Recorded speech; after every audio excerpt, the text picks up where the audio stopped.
A kind of silence that feels heavy, weighted, almost brittle. A silence that comes after panic, after adrenaline.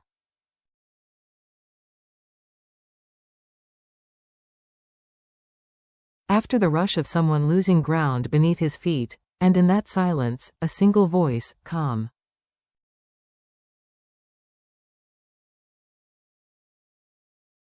Composed, almost painfully controlled, cuts through. Hello everyone, welcome back to my channel.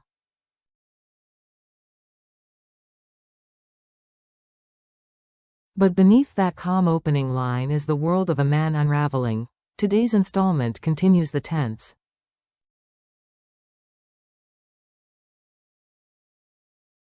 slow-burning confrontation between CEO James and the labyrinth of secrets spiraling out from his father's empire.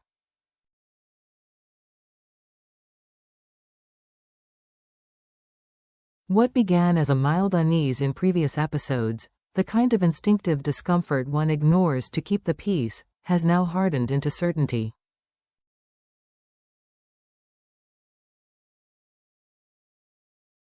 Something was wrong inside that warehouse, something more dangerous than James had imagined.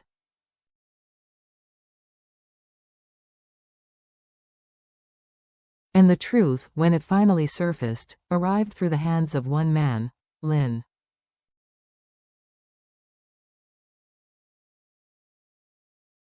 His most loyal subordinate, his shield, his shadow, the only person who dared to step into the restricted area and walk out carrying classified documents that could kill him if they fell into the wrong hands.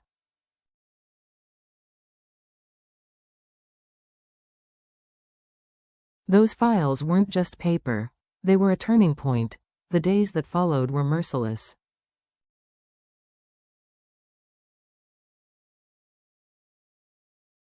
James slept in fragments, 20 minutes here, 40 minutes there, never enough for the exhaustion to settle, never enough for relief.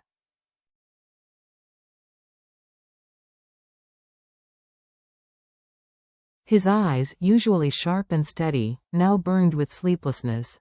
The dark circles beneath them formed deep shadows that no amount of cold water could wash away.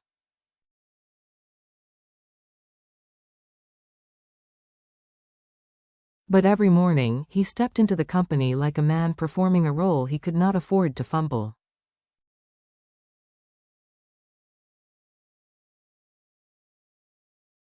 A perfect tie knot, a crisp shirt, a CEO's steady steps, meetings, negotiations, signatures, decisions.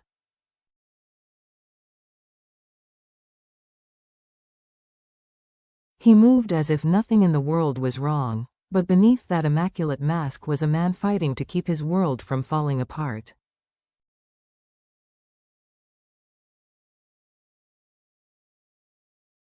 When evening came and the city dimmed, when the skyscrapers glowed only with faint surviving windows,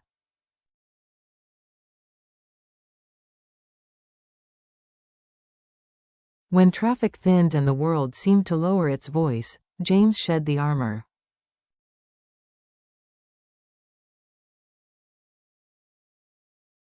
Returning to the hunter pursuing the shadow of his own father. Returning to himself.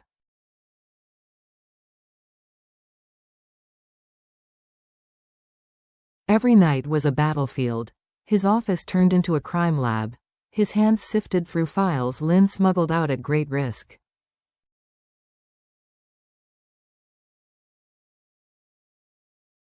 Smuggling routes, charts, coded messages, financial anomalies.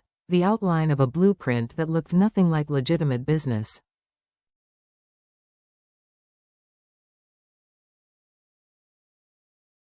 He wasn't fighting for money, he wasn't fighting for revenge, he was fighting for Diep and Little Nhi.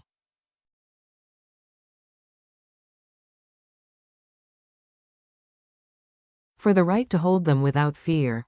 For the right to walk into their home without looking over his shoulder.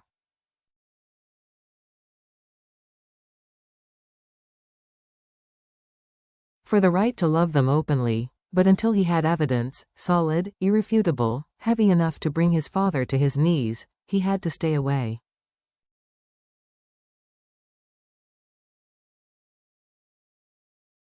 And that was the part killing him slowly. Loneliness is loudest at night, and every night, James's heart behaved like something untamed, something refusing to obey reason.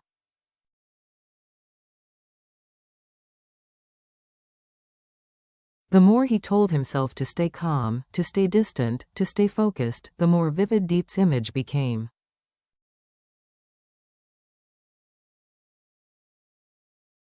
The strands of her hair tucked behind her ear, the subtle smile she tried to hide when she felt shy.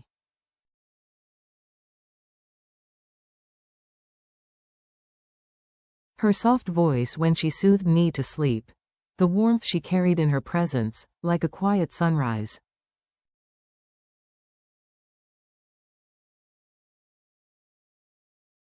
If he closed his eyes, she appeared instantly. If he breathed deeply, he could almost hear little Nhi calling him, Uncle Jamis. Those memories didn't soothe him.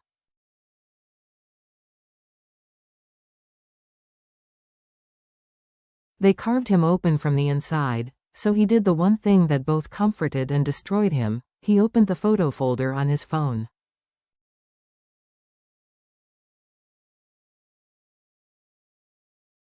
Mother and child, dozens of photos, little Nhi holding his sleeve with both tiny hands.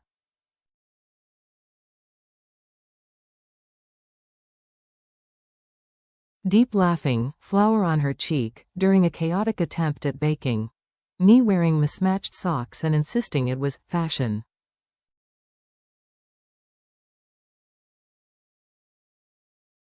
He swiped through them again and again, until his eyes burned. Dozens of times, until his chest felt sharp with pressure.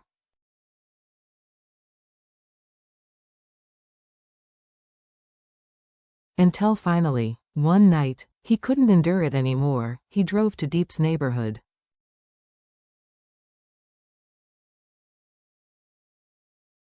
The night air was cold, brushing past the quiet row of modest houses.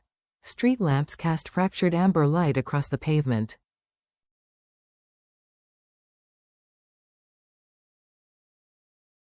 The world felt too peaceful for a man carrying so much chaos in his bones. James parked far from the house, hidden behind a large tree.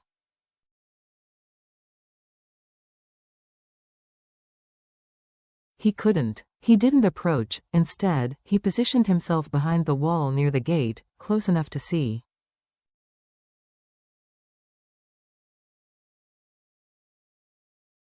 Far enough not to be seen. Half his body was swallowed by darkness, but his eyes locked onto the warm glow spilling from Deep's kitchen.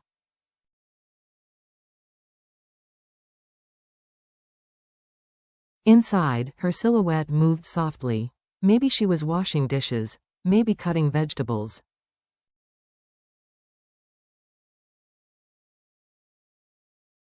Maybe heating milk for Nhi. He couldn't tell, but her presence, the gentle efficiency, the familiar rhythm, was unmistakable.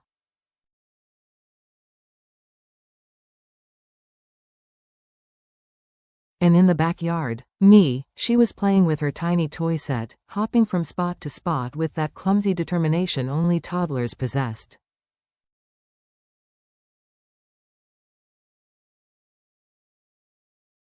That backyard used to be his favorite place in the whole world. James's throat tightened.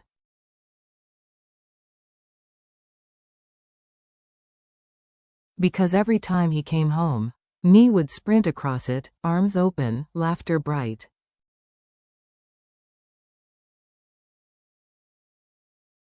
The memory hit him like a blow. His fingers trembled.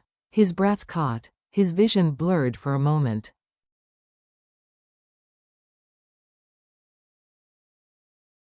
Her toy dropped from her hand. And then, Nhi stopped. Her eyes widened, staring at the exact shadow he was hiding behind.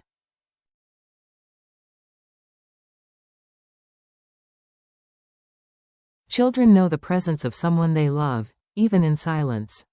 Even in darkness.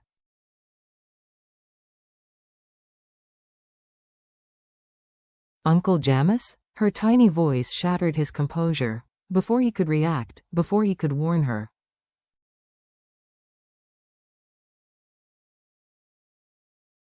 Hush her, anything. Nhi ran toward him, fearless, determined, fast, as if her little heart had been waiting for this moment.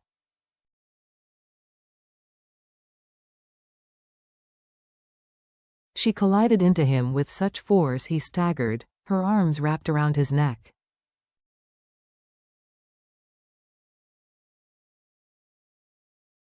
Her face pressed into his chest, her voice broke apart. I missed you.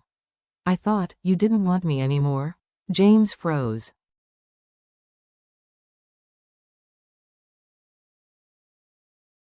He held her as if she were the last piece keeping him human. And then, he broke. Inside the kitchen, Diep stirred the simmering pot on the stove.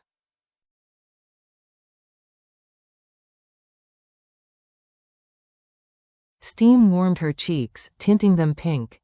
The knife tapped the cutting board rhythmically.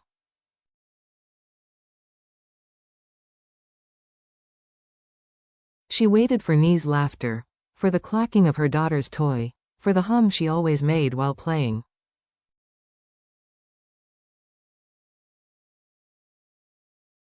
No footsteps. But there was nothing, just silence.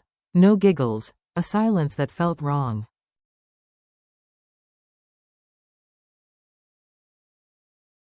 Diep wiped her hands hastily and walked to the porch. Nhi?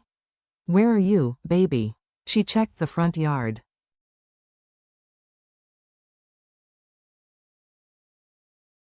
The stone bench, the swing, the corner with the potted plants. Her heartbeat raced.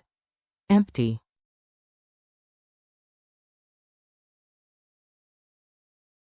She hurried to the side yard, calling again. Nhi. Answer, mommy. Panic sharpened her steps.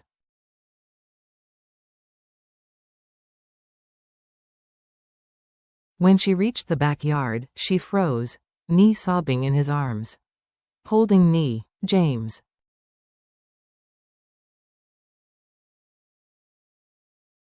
Diep's entire body weakened, her knees nearly buckled, tears spilled before she realized she was crying.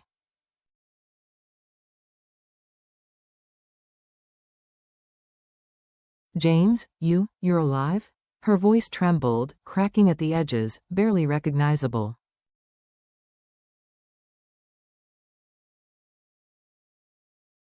His eyes carried days, weeks, of pain. James looked at her. I can't come back yet, but please wait for me.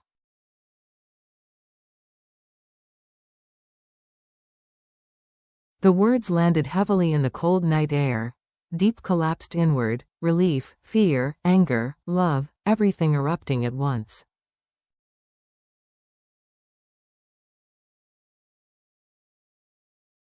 She had been strong for too long, alone for too long. Seeing him, real, breathing, right there, broke her completely.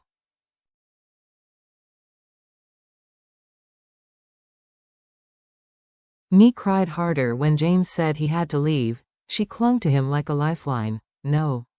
Don't go. I won't let you. James's heart cracked audibly in his silence.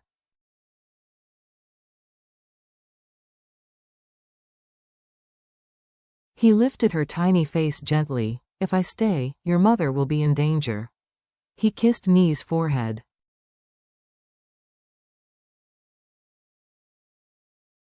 A kiss full of love and pain. Diep pulled Nhi into her arms as the child cried uncontrollably.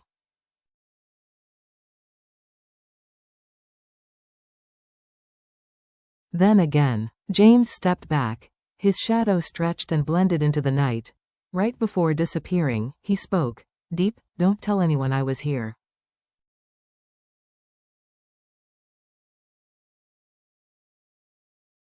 And then he vanished. When the last trace of James dissolved into darkness, the backyard felt painfully empty.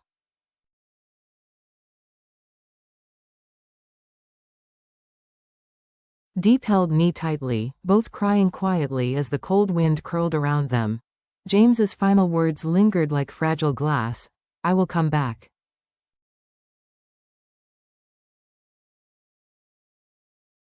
Would he? Would he survive the danger closing in? Would the war with his father destroy everything? Would the family they longed for ever become real? The answers remained buried in shadows.